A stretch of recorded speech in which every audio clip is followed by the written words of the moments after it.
Ambassador Veltar stared at his computer screen with complete confusion. For 3 weeks straight, he had been reading through thousands of pages about humans, a species that wanted to join the Galactic Council. Every single page made him more worried than the last. The Zephyrian ambassador rubbed his blue, scaled forehead and called his assistant. "Dex, you need to see this right now." His aide, a tall gray alien with 4 arms, walked into the office carrying a stack of papers. Dex belonged to the Korthon species, beings known throughout the galaxy for their perfect logic and careful thinking. If anyone could make sense of humans, it would be him. "Sir, I've been reviewing their files too," Dex said, his voice completely flat. "I don't understand how they're still alive." Veltar pressed a button, and suddenly the room filled with moving pictures floating in the air. The first video showed a human male jumping off a perfectly good bridge with nothing but a long rope tied to his feet. He screamed the entire way down, then bounced back up, laughing. "They call this bungee jumping," Veltar said, his voice shaking slightly. "They pay money to do this." The next video was even worse. 2 human females were inside a metal cage, punching each other in the face over and over again. Blood was everywhere. Thousands of other humans sat around them, cheering and screaming with excitement. "This is boxing," Veltar continued. "They consider it sport." Dex's 4 eyes blinked slowly. "Sir, surely this is some kind of punishment ritual." "No," Veltar replied, pulling up more files. "They do it for fun. Watch this." The new video showed humans at something called a nightclub. They were drinking colorful liquids from small glasses, then immediately making horrible faces and stumbling around. Some fell down completely. Others started singing terribly off-key songs while dancing in ways that defied all logic. "The liquid contains ethanol," Veltar explained. "It damages their brain cells and makes them unable to think clearly. They consume it voluntarily, in large quantities, regularly." Dex sat down heavily in his chair. "But sir, why would any intelligent species deliberately harm themselves?" Veltar switched to another set of videos. These showed human military forces in action. The footage was incredible and terrifying at the same time. Human soldiers ran directly toward enemy fire without hesitation.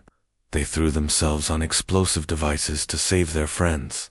They fought even when badly injured, refusing to give up until the battle was won. "Look at their war records," Veltar said, his voice getting quieter. "They've been fighting each other for thousands of years. Wars that killed millions. Yet somehow, they keep getting stronger." The videos changed again. Now they showed humans doing something called extreme sports. People were jumping out of flying vehicles with fabric wings, climbing up the sides of mountains with just their hands, and racing vehicles at speeds that would kill most other species.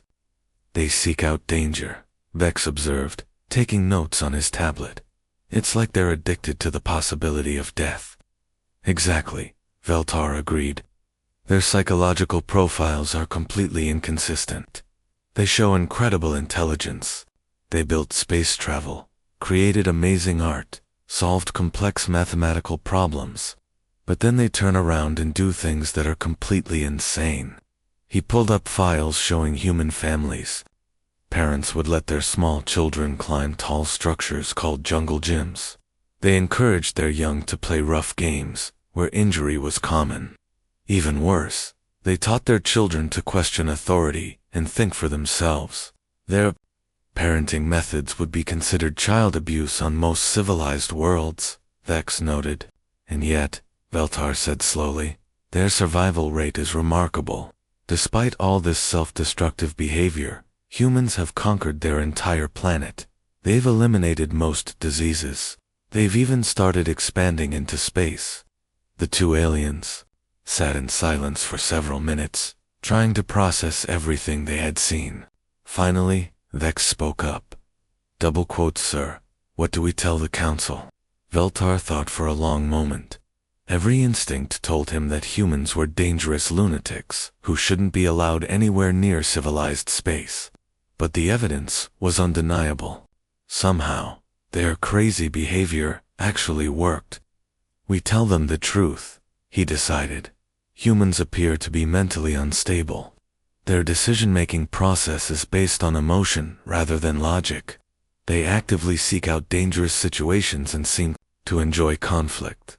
And, Vex prompted. And we recommend probationary membership, Veltar finished. Because despite everything we've seen, they've survived. More than survived, they've thrived. We need to understand how. The next day, the Galactic Council met to discuss Earth's application. After heated debate, they reached their decision. Humans would be granted temporary membership status, but they would be closely monitored. Their classification would be mentally unstable, but scientifically interesting. Nobody could have predicted what would happen next. Captain Jake Morrison sat in his chair on the bridge, sipping his morning coffee and trying his best not to burst out laughing. For 3 weeks now, he had been living aboard the starship Concordia with the strangest crew he'd ever worked with. The ship was part of a new program, humans and aliens working together to patrol the outer sectors of space. The problem was, his alien crewmates treated him and the other humans like they were zoo animals. Human Morrison has consumed his 3rd cup of heated bean water this morning, announced Zexai, speaking into a small recording device. Zexai belonged to something called the Vex Collective, a species that shared one giant brain between all of them. Everything one Vex learned, they all learned instantly. Jake took another sip of his coffee, just to mess with them. It's called Coffee Zex, and it's delicious. The liquid contains caffeine, a mild stimulant drug. Zexai continued recording. Human Morrison appears to be developing an addiction. This supports our theory about human substance abuse problems. From across the bridge, Dr. Emily Watson started giggling. She was the ship's medical officer, a cheerful woman who found the whole situation hilarious. Maybe the coffee helps him pilot the ship better, she suggested, winking at Jake. Impossible, said Culver, the Zephyrian science officer. His blue skin had intricate silver patterns that seemed to shift when he was thinking hard. Stimulants would impair rational decision-making processes. You'd be surprised, Jake replied, making the ship do a small barrel roll, just to prove his point. The aliens immediately grabbed onto their seats, but Jake's coffee didn't spill a drop out at that moment. Tom Bradley walked onto the bridge, and all the aliens started taking notes again. Tom was the ship's weapons specialist, and his face looked like he'd been in a car accident. His left eye was swollen shut, his lip was split, and his knuckles were covered in fresh bandages. "Morning, everyone," Tom said cheerfully, as if looking like a beaten-up mess was completely normal. "Human Bradley's injuries have worsened since yesterday," Zexai reported. "Recommend immediate medical intervention." Emily laughed and shook her head. "He's fine.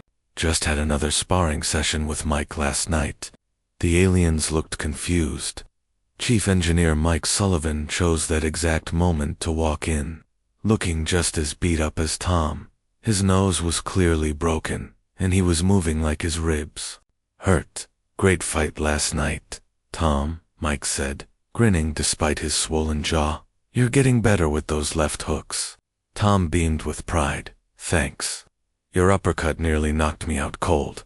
The aliens stared at them like they were watching creatures from another planet, which, technically, they were. Culver spoke up first. "Let me understand this correctly. You two deliberately engaged in physical combat with each other." "Yep," Mike replied, stretching his sore shoulders. "And you both sustained multiple injuries." "That's usually how it works," Tom agreed. "And you consider this entertainment?" Both humans nodded enthusiastically. Vex, the Korthon diplomatic officer, started typing frantically on his tablet. Korthons were known throughout the galaxy for being extremely logical and careful. The idea of voluntary violence made absolutely no sense to him. "But why?" Vex asked, his voice high with confusion. What possible benefit could come from harming each other? Mike thought about it for a moment. Well, it keeps us in fighting shape, helps us blow off steam, and honestly, it's kind of fun. Fun, Zexai repeated, like the word was completely foreign. Plus, Tom added, it helps us bond. Nothing brings people together like beating the hell out of each other and then having a beer afterward. Emily nodded in agreement while cleaning Tom's wounds. It's a trust exercise, really. You have to trust that your sparring partner won't seriously hurt you. But you are seriously hurting each other, Culver pointed out, gesturing at their obvious injuries. Mike looked down at his bruises like he'd forgotten they were there. These are just scratches. You should see what we looked like after the tournament on Earth last year. The aliens exchanged worried glances. They'd been taking detailed notes on human behavior for weeks now, and nothing made sense. Humans seemed to actively seek out danger, pain, and conflict. They consumed substances that impaired their thinking. They engaged in activities that served no logical purpose. Human behavior continues to defy all established patterns of intelligent life, Vex muttered while typing. They appear to be self-destructive, yet remain highly functional, Jake finished his coffee and stood up to check the navigation systems. You know what your problem is, he said to the group of aliens. You're overthinking everything. Sometimes you just have to go with your gut. Gut, Sexai asked. Instinct, feeling. You know the stuff you feel in here. Jake tapped his chest. Instead of up here, he tapped his head. The aliens looked at each other with complete bewilderment. Making decisions based on feelings instead of logic was like suggesting they should fly the ship by throwing random switches. That explains everything, Culver whispered to Vex. They make decisions using their digestive organs instead of their brains. That evening, all the alien crew members gathered to file their daily reports about human behavior. The conclusion was always the same. Humans displayed clear signs of mental instability, poor decision-making skills, and possible masochistic tendencies. What they didn't understand yet was that they were about to see exactly why human insanity had kept the species alive for thousands of years. Nexus Station was the kind of place your mother warned you about. Located at the crossroads of 3 major shipping lanes, it attracted every type of scoundrel, traitor, and drifter in the galaxy. The station's main entertainment district was a maze of bars, gambling halls, and shops selling things that were probably illegal in most civilized systems. The Gravity Well Cantina sat right in the heart of it all. It was a massive, dimly lit space with tables scattered across multiple levels connected by metal walkways. The air was thick with smoke from a dozen different alien species, and the smell of exotic alcohol mixed with engine fuel created an atmosphere that was somehow both exciting and dangerous, Captain. Jake Morrison and his human crew had claimed their favorite corner table on the 2nd level. It gave them a perfect view of the entire cantina, while keeping their backs to the wall. After 3 weeks of being constantly watched and analyzed by their alien crewmates, shore leave felt like a vacation. Finally, sighed Lieutenant Kate Murphy, taking a long drink from her bottle of Earth beer. No one taking notes about how many times I blink, or analyzing my breathing patterns. Kate was the ship's tactical officer, a tough woman with short, red hair who could outshoot most people in the galaxy. Right now, she looked more relaxed than anyone had seen her in weeks. Dr. Emily Watson raised her glass. Here's to not being treated like lab rats for a few hours. I'll drink to that, agreed Tom Bradley, clinking his bottle against hers. Their alien colleagues sat at a nearby table, still watching them intently. Culver, the blue-skinned Zephyrian, was furiously typing notes on his tablet. Vex, the four-armed Korthon, kept glancing over with obvious concern. Even Zexai, representing the collective Vex species, seemed fascinated by the humans' casual behavior in such a rough environment. The cantina was full of its usual crowd. Cargo pilots argued over shipping rates at the bar. A group of miners from the asteroid belt were playing some kind of card game that involved a lot of shouting. In one corner, a band of aliens with too many tentacles played music that sounded like someone torturing a space whale. "This place never changes, Mike," Sullivan observed, scanning the room with experienced eyes. The chief engineer had been to Nexus Station dozens of times over the years. Same criminals, same terrible music, same overpriced drinks.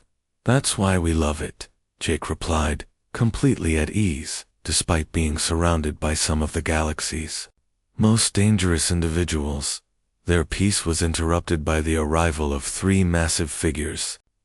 The Sorok enforcers entered the cantina like they owned the place, which, in many ways, they did. These reptilian aliens stood nearly 8 feet tall, with thick scales covering muscular bodies and claws that could tear through metal.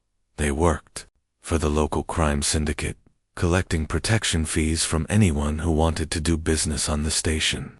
"Here we go," Kate muttered, not even bothering to look up from her drink. "The local wildlife is making their rounds." The lead was particularly impressive, even by their species standards. His scales were a dark green color with silver patterns that indicated high rank in whatever criminal organization he worked for. His two companions flanked him as they began moving through the cantina, stopping at each table. The aliens on the human crew immediately sprang into action, but not in the way anyone expected. Culver began frantically accessing legal databases on his tablet. Vex started recording everything for potential use in formal complaints. Zexai was probably already communicating with other Vex across the galaxy, gathering information about proper legal procedures. According to Galactic Law, Section 247.3, Culver announced quietly, "Extortion is illegal in all council space. We should file an official complaint immediately. I'm already drafting a formal protest to station security," Vex added, his four hands working across multiple screens at once. The humans, meanwhile, ordered another round of drinks. 10 credits says the big one trips over his own tail, Jake said casually, watching as the lead Sorok approached a table of nervous-looking traders. Emily grinned. "You're on, though I'm betting on the middle one picking a fight with someone half his size." "I think they'll try to shake down the wrong person," Tom suggested. "Maybe that group of Andorian merchants by the bar." Kate shook her head. "Nah, they're smarter than that. Andorians have diplomatic immunity. My money's on them targeting someone who can't fight back." Their alien crewmates stared at them in absolute horror. Here was a clear violation of law and order happening right in front of them, and the humans were placing bets on it like it was entertainment. "Shouldn't we intervene?" Culver asked desperately. "Or at least report this to the authorities?" Jake took another sip of his beer. "What authorities? This is Nexus Station, buddy. The only law here is what you can enforce yourself." "But the Galactic Council has jurisdiction," Vex protested. "Sure, in theory," Emily replied. "But the nearest council enforcement ship is probably 3 days away. These guys will be long gone by then." The Sorok enforcers continued their rounds, collecting payments from each table. Most species paid without argument. A few credits was cheaper than a trip to the medical bay. The enforcers were professional about it, almost polite. This was business, nothing personal. But as they moved through the cantina, they were getting closer to a table in the far corner, where an elderly Korthon merchant sat alone, counting his money from what was obviously a successful trading day. The old alien looked frail and defenseless, exactly the kind of easy target the enforcers preferred. He was so focused on his accounting that he didn't even notice the 3 massive predators approaching his table. "Oh no," Vex whispered, recognizing one of his own species in danger. The humans stopped joking and betting. Suddenly, the entire mood at their table changed. Kate's hand moved closer to her sidearm. Tom cracked his knuckles. Mike's eyes narrowed as he calculated distances and angles. Jake's voice became very quiet and very serious. "Emily, how much medical supplies do we have back on the ship?" "Enough," she replied, her tone matching his. The aliens at their table looked confused. They didn't understand what had just happened, but they could feel that something fundamental had shifted. The relaxed, joking humans from moments before had transformed into something else entirely. Something dangerous. The lead Sorok enforcer reached the elderly Corthan's table and smiled, showing rows of sharp teeth. What happened next would change everything the aliens thought they knew about human nature. The sound echoed through the cantina like a gunshot. The massive Sorok enforcer's clawed hand had just struck the elderly Corthan merchant across the face with enough force to send the frail alien tumbling to the floor.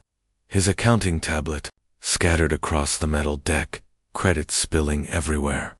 Payments due, old-timer, the lead Sorok growled, his voice like gravel in a cement mixer.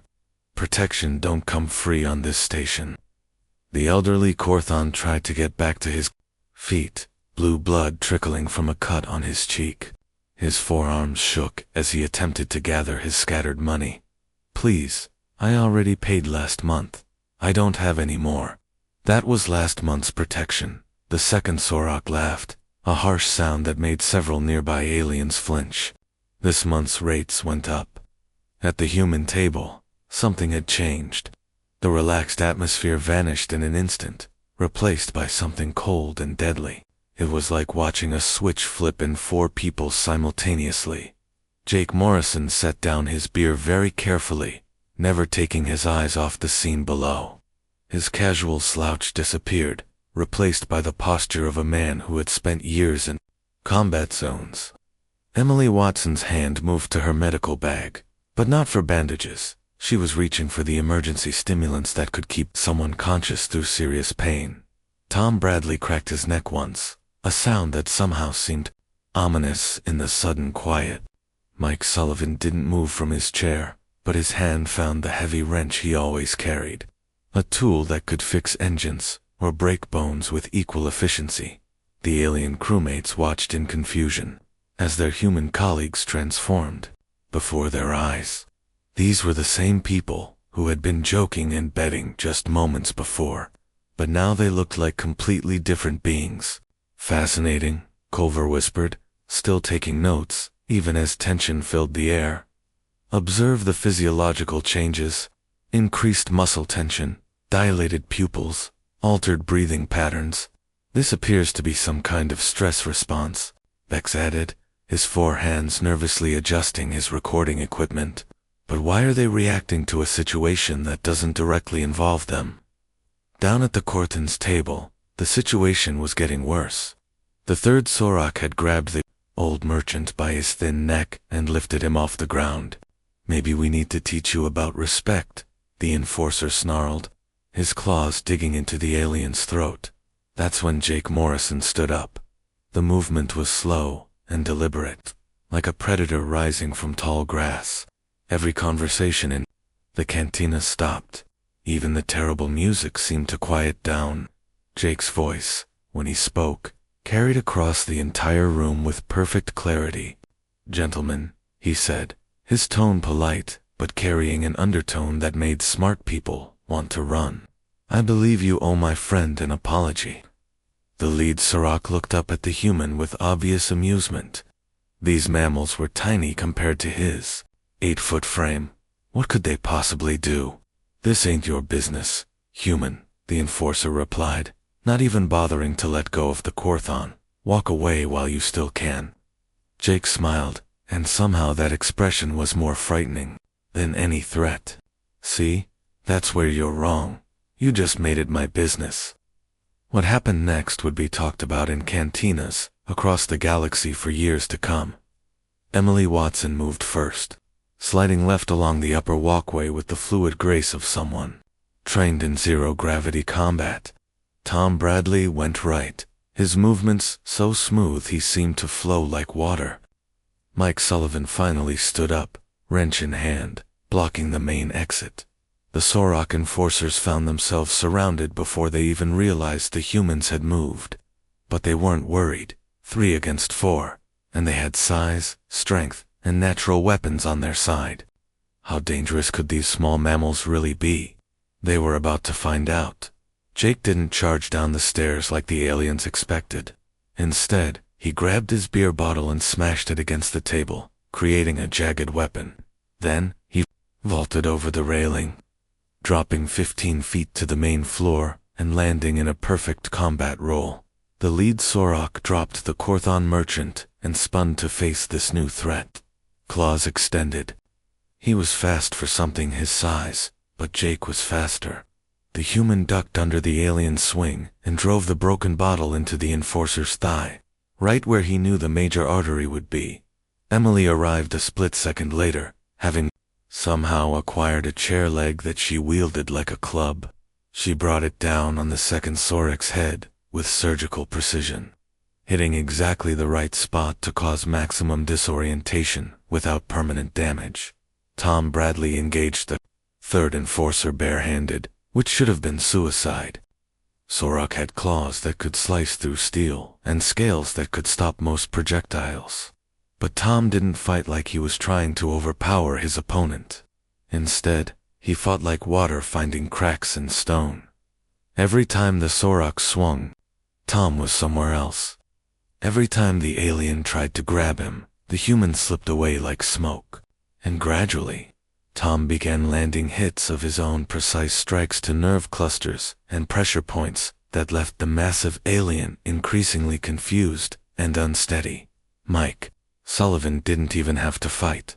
His job was containment, making sure none of the enforcers could escape or call for backup.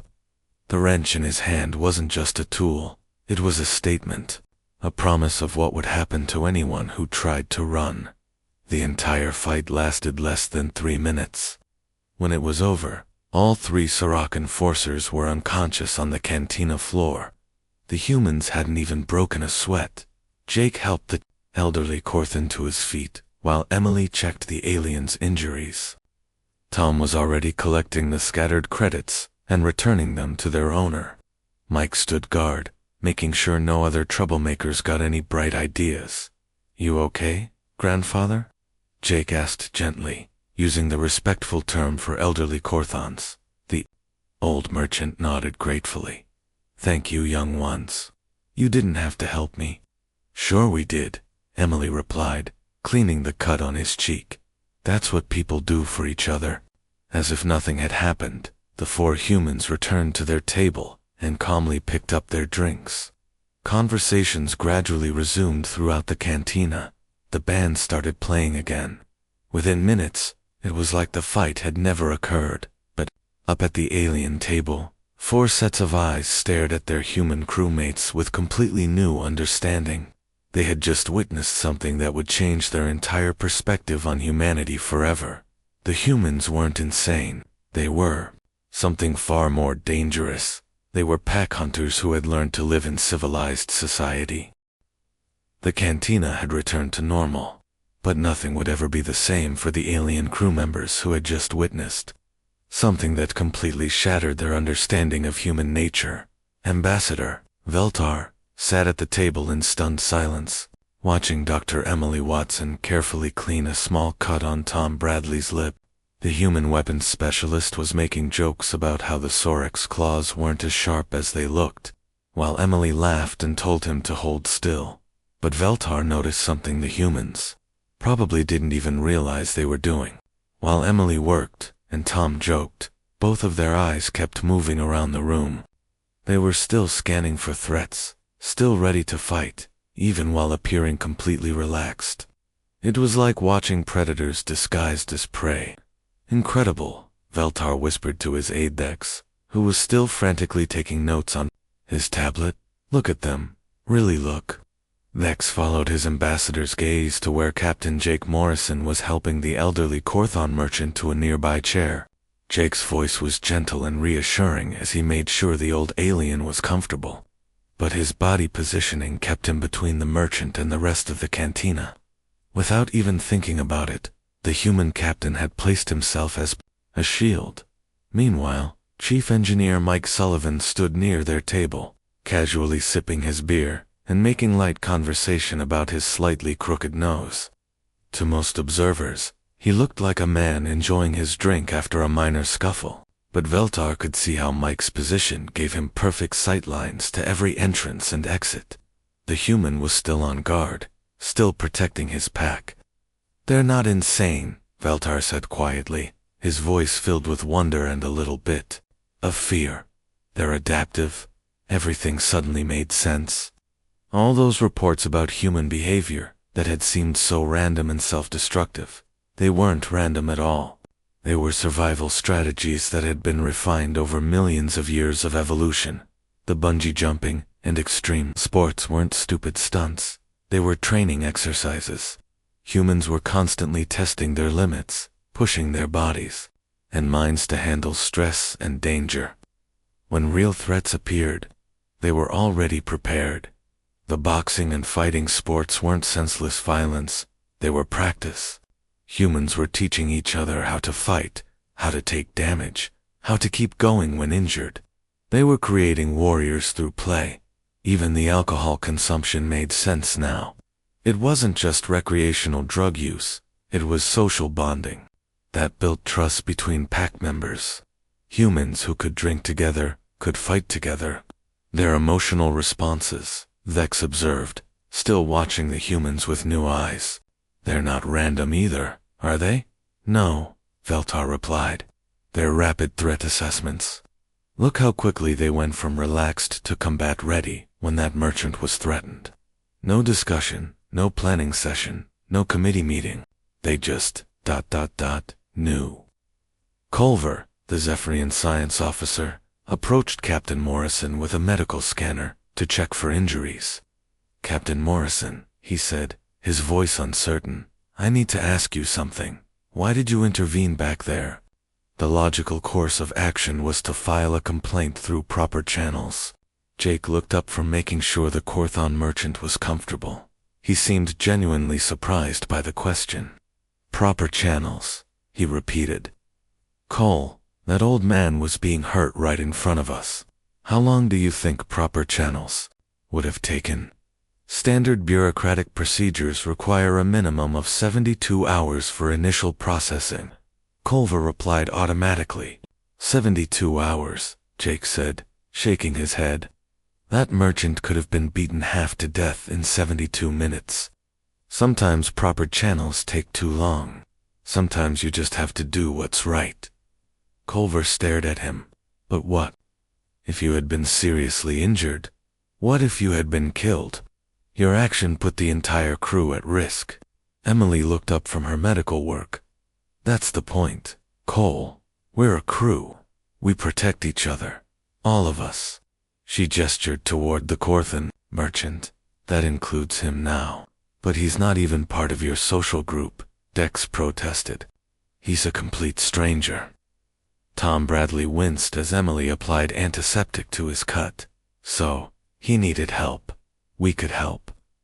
End of discussion. The aliens exchanged glances. This was the part of human behavior they found most confusing. Humans would risk their lives for complete strangers, with no expectation of reward or even gratitude. It defied every logical model of self-preservation. But as Veltar watched the scene unfold, he began to understand this too. The elderly Korthon merchant was now part of their temporary pack. Jake had accepted responsibility for his safety the moment he decided to intervene. Emily was treating his injuries like he was family. Tom and Mike were making sure he felt welcome and safe. Humans didn't just fight as individuals. They absorbed others into their group and fought for them too. It was pack behavior on a massive scale. "Their unpredictability isn't a flaw," Veltar murmured, pieces of the puzzle finally clicking into place. "It's their greatest weapon. Every other species in the galaxy follows predictable patterns, logical responses to threats, conventional tactics. But humans, ... Humans are chaos," Dex finished. "Controlled chaos. Exactly. They make decisions faster than our computers can calculate possibilities. They adapt to new situations instantly. They turn their environment into weapons, and their emotions into tactical advantages." Veltar looked around the cantina, seeing it with new eyes. Every other species present was sitting quietly, avoiding trouble, following established social protocols. Only the humans had been willing to stand up to the enforcers. Only they had the combination of courage, skill, and teamwork necessary to win. We've been looking at this all wrong, Veltar realized. We thought they were mentally unstable because they don't think like us. But maybe we're the ones with the problem. 3 days later, Ambassador Veltar stood before the full Galactic Council, delivering his final report on human behavioral patterns. The chamber was packed with representatives from hundreds of species, all eager to hear his conclusions about these strange new mammals from Earth. Esteemed colleagues, Veltar began, I stand before you today to correct a serious error in our initial assessment. Humans are not mentally unstable. They are not cognitively impaired. They are not self-destructive. A murmur ran through the chamber. This was not what anyone had expected to hear. Humans, Veltar continued, are mentally dangerous. Their unpredictability is not a flaw. It is a sophisticated survival strategy that has allowed them to dominate their entire planet. Their emotional decision-making is not irrational. It is a rapid response system that operates faster than pure logic ever could. He paused, looking around the chamber at hundreds of alien faces. Humans are what we would become if we optimized for survival instead of predictability. They are evolution's answer to the question, how do you create a species that can adapt to anything? The chamber fell silent. My recommendation is immediate, full membership status, and preferential alliance agreements.